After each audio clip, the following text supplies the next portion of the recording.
arrive enfin au 4395 Bélanger Est, au café Flamand Café, j'ai hâte de voir mes plus jeunes entrepreneurs qui ont réalisé leur projet. Allons-y!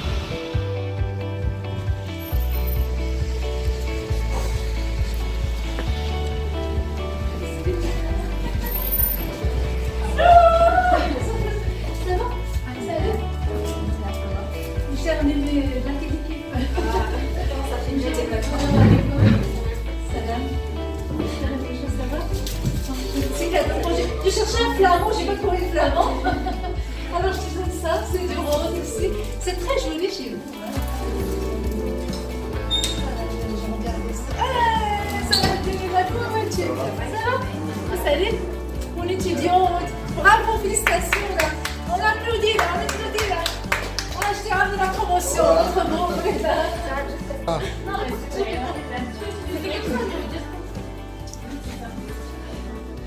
Bon, bonjour, Khansa, bonjour Salah Din. Très content de venir vous voir.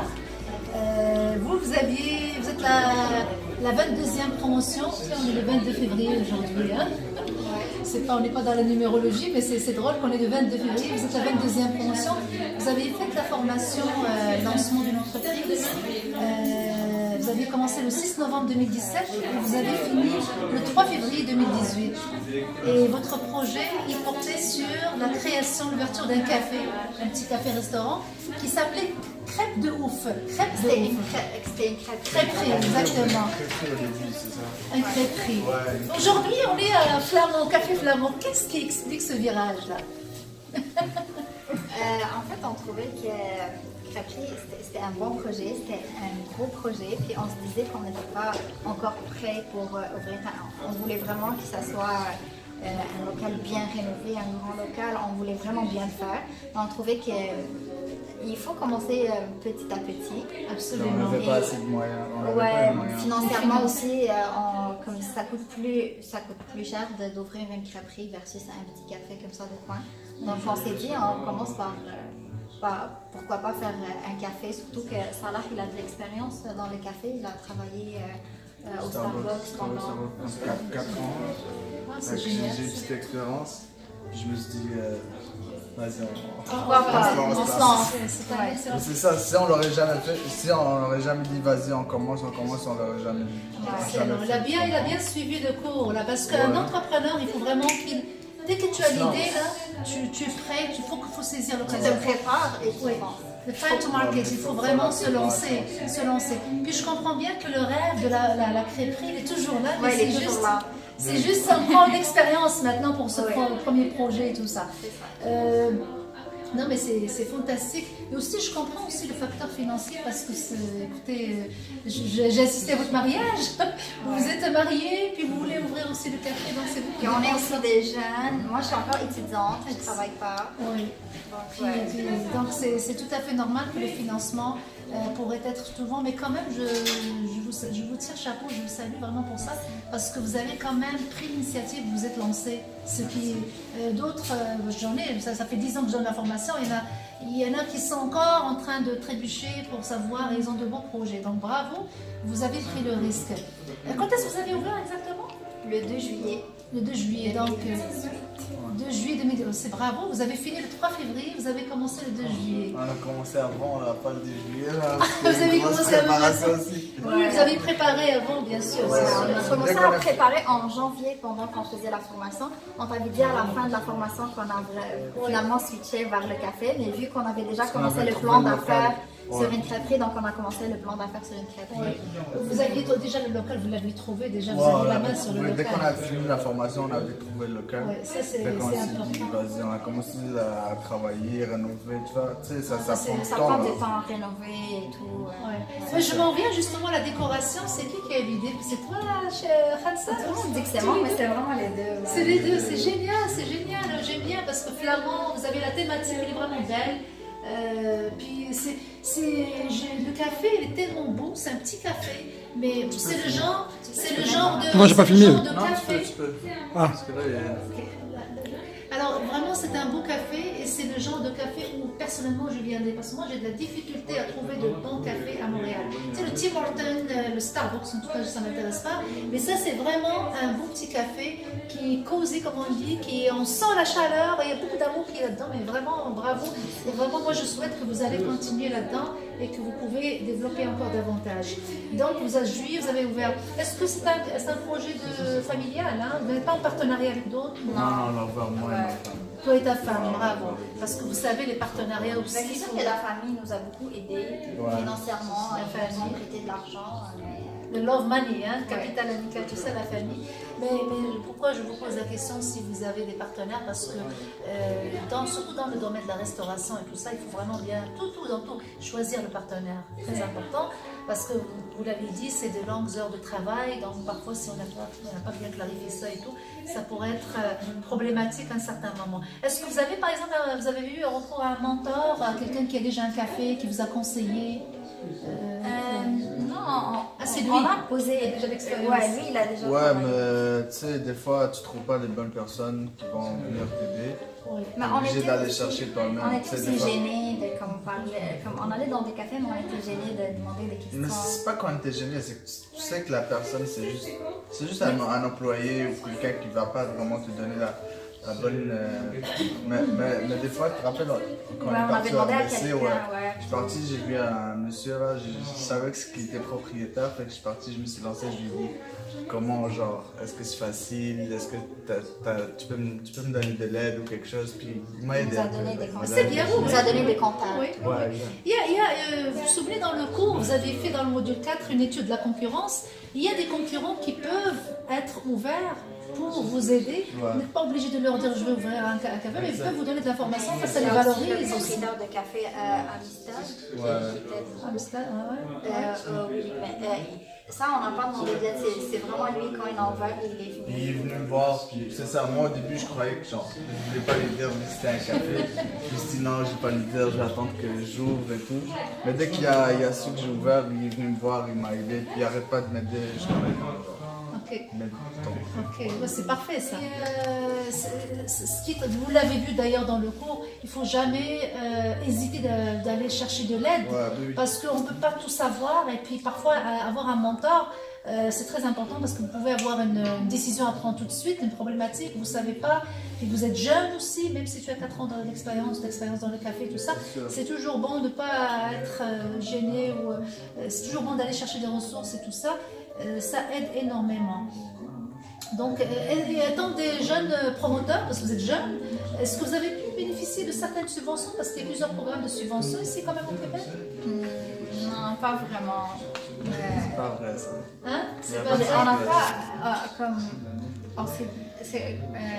on n'a pas vraiment cherché à. Mais on a cherché, c'est pas qu'on n'a pas cherché. On a cherché, mais ça on a demandait appelé et juste tout. des projets vraiment innovants qui n'existent pas Oui, déjà. oui, C'est plus.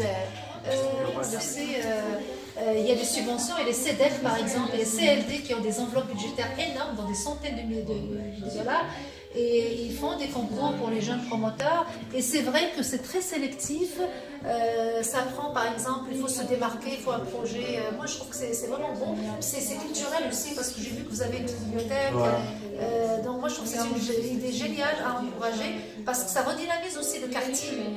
Moi donc je vois pas pourquoi ils ne vous donneraient pas de subvention. Il faut continuer à essayer. Et quels sont les défis que vous avez eus au départ avant de vous lancer et au début, aujourd'hui même? C'est quoi les défis? Parle-moi un petit peu des difficultés là. Le manque d'argent. Manque De d'argent. un. Manque d'argent. De deux. Trouver un bon local. C'est ça. Trouver un bon local. De trois, t'as toujours des difficultés qui vont venir. Maintenant, quand on a ouvert, il manquait. Il y a je sais toujours pas. des imprévus Ouais, qui des imprévus, arrivent. exact. Quand on était en train de préparer le local, il y a toujours des imprévus qui arrivaient. À chaque fois, on se disait, ok, c'est bon, on est prêt, il y a toujours quelque chose qui manquait. Comme par exemple dans la rénovation. Oui, Dans tout, dans- ouais, dans tout. Mais vous avez prévu un budget pour l'amélioration locative, ça Oui, veut dire bien pour réaménager tout ça. Bien C'est sûr, toujours ça c'était bon. vraiment mieux avant, ça ressemblait pas Non, à mais ça avant. j'ai hâte de voir comment ça ressemblait avant parce que vraiment vous avez fait un très beau travail, bien décoré et tout ça. Donc ça c'est les difficultés, c'est vraiment l'argent. Ouais, l'argent, puis comme elle a dit, des imprévus. Parce que nous, on voulait ouvrir, tu sais, on est rentré là,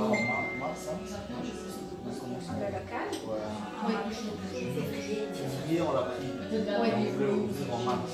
Ok. Finalement, on a ouvert le 2 juillet. Ah, bah c'est ça. Donc, Donc vous avez 2 pris mois le local de- 3 février, mois de- puis les loyers que vous payez aussi. Ouais, ouais. exactement. Je vous comprends là. Donc c'est vraiment une préparation. C'est pour ça que quand vous négociez le loyer, il faut toujours négocier quelques mois gratuits. Ouais, mais on les a eu. On a négocié, mais il ne fallait pas abuser non plus. Ah oui. Ouais, on a eu quelques mois gratuits, mais l'autre moitié, on 2 a mois. payé. On a eu 2 mois gratuits. 2 mois gratuits. Deux mois gratuits. Après Ouais, ça, c'est généralement c'est ça ce qu'ils donnent. Mais après vous n'avez pas pu vous lancer parce qu'il y avait d'autres choses C'est ça. qui vous On retardaient. n'était pas prêts. Et puis, est-ce que quand même vous avez un bon achalandage? Vous avez pas mal de clients ou, comme vous le souhaitez? Mais maintenant, Ouais, on sait toujours qu'au début c'est difficile. N'importe quel projet qui ouvre au début, ça prend du temps pour le faire connaître, mais ça va. Donc c'est vraiment moyen là, moyen au côté client, vous n'avez pas beaucoup d'achalandage comme vous le souhaitez. Ouais, puis mélanger aussi, surtout on est dans un coin, on est comme un petit peu caché, on a comme un mur ici. Fait il y a des gens qui habitent dans le quartier, qui viennent nous voir après, ils nous disent on passe par là chaque jour, mais on vous a jamais remarqué. C'est drôle parce que moi quand je suis passée, je cherchais un stationnement, j'ai vu le café, vous êtes dans le coin, vraiment c'est bien positionné, c'est beau. Peut-être les gens ne font pas attention, mais peut-être vous devez avoir plus d'éclairage, publicité, plus de la vitrine, peut-être au niveau de la vitrine, il faut l'habiller d'une manière à attirer plus les clients. C'est très important la publicité, mais il ne faut pas se contenter aussi que de la publicité traditionnelle. On peut aller aussi sur le réseautage, le Facebook. c'est ça qu'on fait. Ouais, c'est ça. Les commandites aussi, s'il y a des, par exemple, si vous pouvez offrir, parfois s'il y a des activités dans des compagnies, vous pouvez faire des compagnies, si vous pouvez leur offrir par exemple des cafés gratuits pour une activité, un 5 à 7, de temps à autre, une commandite de deux, ça peut vous aider aussi. De toute façon, on parlait de la clientèle, je vois actuellement que vous avez des jeunes, c'est des étudiants je pense, qui étudient tout ça, mais est-ce que vous avez par exemple des employés, clientèle professionnelle? Oui, notre clientèle est vraiment diversifiée, elle est multiculturelle, on voit de tout. Il y a ici un CIUS, un établissement de ressources humaines, je crois, puis il y a beaucoup de bureaux. C'est ça. Ils vont distribuer aussi là-bas les... Mais viens manger Ça, à ils viennent souvent ici pendant la semaine à midi manger. On leur a même fait un rabais. Ah, c'est génial ça, On comment va faire un rabais. parce que vous avez des repas, j'ai vu sur le site, vous avez des sandwichs, de toute façon on va en commander tout à l'heure nous aussi. On a des sandwichs, on a des Manger, salades. on va payer bien sûr. Hein. On a de l'éthique, on ne mange pas gratuitement. Hein. On encourage. Des salades, des soupes, différentes boissons, du thé marocain, vraiment. C'est excellent. Et j'ai vu que vous avez aussi des cafés que vous décorez avec... vous faites la décoration, c'est Ça vraiment... va vraiment dessiner. Tu dessines sur le... C'est beau ça, c'est très joli. Donc c'est ça les défis, c'est vraiment de chercher plus de clients, de chercher plus de financement, pour que vous puissiez recruter aussi quelqu'un, parce que je sais que c'est fatigant. De travailler vous en tant que couple, C'est et plus vous lui qui travaille, parce que moi je suis aux études à temps plein. Ouais. Donc c'est plus lui qui travaille de longues heures. Puis c'est Ouais, très courage, oui. Courage, mais vous allez développer plus d'achalandage comme ça. Et encore, vous n'avez pas d'enfants, parce que comme ça, vous allez avoir... Donc la formation, quand même, ça vous a bénéficié au niveau du... comprendre un petit peu le dynamique de l'entrepreneuriat et tout ça. C'est la seule formation qu'on arrive à avoir. Avant, ça veut rien dire. Ça va intéresser. Le plan d'affaires aussi que vous avez fait. Et c'est quoi les caractéristiques d'entrepreneur que vous avez mis en pratique dans ce café-là? Je dirais l'organisation, parce qu'il faut vraiment être organisé parce que tu n'as pas un boss, tu n'as pas quelqu'un qui te dit quoi faire, donc toi-même tu dois être organisé. Excellent. Tu dois toi-même te dire, ouais, tu dois être responsabilité, responsable, ouais. c'est ça. Parce que sinon, si tu fais pas ça, il n'y a personne qui va te dire non, tu n'as pas fait ça, on va le faire. Personne ne va te le dire. Tu dois être motivé aussi. Exactement, la motivation. Exactement. Et je vois aussi que vous êtes résilient. Ça veut dire que vous êtes persévérant, vous êtes vraiment très... il faut malgré les difficultés. Là. Pas un projet, c'est Malgré la difficulté, là, c'est... Comme Salah il me dit, c'est comme mon projet, j'ai mis beaucoup d'efforts là-dedans, je ne peux pas l'abandonner. C'est génial, c'est génial. Ben, c'est ça l'entrepreneur, c'est que vraiment c'est sa passion, c'est son petit bébé. Justement, c'était ma dernière question peut-être, ou mon avant-dernière question. Qu'est-ce qui vous passionne exactement dans ce que vous faites? Parce que vous savez que l'entrepreneur, c'est un passionné, là. C'est un rêveur, c'est un passionné. Qu'est-ce qui vous passionne exactement dans la préparation que vous faites ici? C'est comment est-ce que je fais maintenant? Sérieux, j'aime. Même si je travaille 3 fois plus qu'avant. Genre avant, moi je travaillais comme électromécanicien. J'étais bien payé, mais tu sais, j'aimais pas ça. J'aime bien ça. C'est Je de me faire ce trouvais qu'on pas- aime. Ouais, exactement. Puis maintenant, genre, ce que je fais, même si je travaille plus, j'ai comme trop d'efforts, j'aime ça à 100%, j'aime vraiment. Puis, Moi, je dirais, on a créé tellement de monde, de bonnes personnes à travers notre café. On a vraiment fait de belles rencontres. Excellent. On a des clients Puis et on a- maintenant on est tellement proches, maintenant c'est rendu nos amis, c'est comme notre famille. On a vraiment fait de belles rencontres. tu sais, même un jour, mettons, comme tu sais, ça va, on sait jamais. Je ferme ici, j'ai déjà gagné quelque chose, j'ai gagné une expérience. L'expérience, c'est toujours gagné, c'est toujours un gain. Il faut toujours voir le verre à moitié plein. Exactement. Le verre à moitié plein, positif. Il n'y a jamais un échec en entrepreneuriat, même si dès que tu fais un projet, tu as appris tellement de choses que ça vaut la peine. Tout ce que, même si tu perds, ça vaut la peine. L'argent que tu as perdu, tu as appris beaucoup. Et avec cette expérience-là, tu peux ouvrir une meilleure chose parce que tu ne vas pas refaire les mêmes erreurs. Absolument. Tu peux sauver Nous, beaucoup par d'argent exemple, aussi. exactement, tu peux nous, par exemple, si on ouvre un deuxième projet, on a fait des erreurs qu'on ne va pas refaire. Exact. On a appris beaucoup. Et juste cette expérience-là, comme ça Donc, vaut la peine. oui. La preuve, c'est que lui, il a travaillé comme électromécanicien, mais il a travaillé aussi il y a 4 ans dans des restaurants par-ci par-là, mais il a rapporté cette expérience-là pour concrétiser un projet pour lui. Tu vois, donc c'était pas perdu l'expérience. Et qui dit qu'un jour tu vas ouvrir une compagnie pour les électroménagers, je sais pas moi, électronique. Parce que l'entrepreneur, c'est ça, il peut switcher d'un domaine à l'autre, il continue, mais l'essentiel c'est le mindset, l'état d'esprit, l'attitude, tout ça. Et moi je trouve que vous avez une excellente attitude. Ce qui me pose la question, c'est quoi les perspectives? C'est quoi vous voulez d'ici, c'est quoi les objectifs d'ici à moyen terme, le court terme on le voit, mais c'est quoi les perspectives pour l'avenir là? Améliorer notre café. S'améliorer, c'est sûr.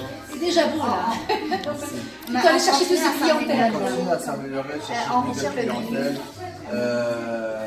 Regarder c'est quoi que les clients ils aiment, c'est quoi qu'ils n'aiment pas. Tu sais, ça fait des critiques. Étudier le comportement du consommateur. C'est ça. Puis avec le temps, on va voir. Ouvrir un deuxième café là. Pourquoi pas? Parce que vous avez deux flamands ici là. Moi je veux un deuxième café. Voilà. Pas un seul flamand. Non, mais sérieux, comme. Moi je me dis si ça marche, tant mieux, tu comprends. Si ça marche pas, j'ouvrirai quelque chose d'autre. Même si j'ai pas d'argent, je vais aller travailler encore, je vais ramasser, je vais stack. Après ça, j'ouvrirai quelque chose d'autre. Il m'a dit maintenant je peux plus travailler chez quelqu'un, je peux plus avoir un boss. Excellent. Bah, c'est ça, il a la fibre entrepreneuriale. Écoute, on souhaite que ça marche. Et puis de l'autre côté, de mon côté, ça me fait plaisir de voir les gens qui sont passés par notre centre de formation concrétiser quelque chose. Je suis là pour vous aider aussi pour la publicité, pour le référencement. Je sais que vous avez été excellents en classe, très sérieux, parce que je le vois aussi, les gens qui sont sérieux. Et puis vous le reflétez aussi dans votre travail, donc il n'y a aucune raison pour que ça ne marche pas.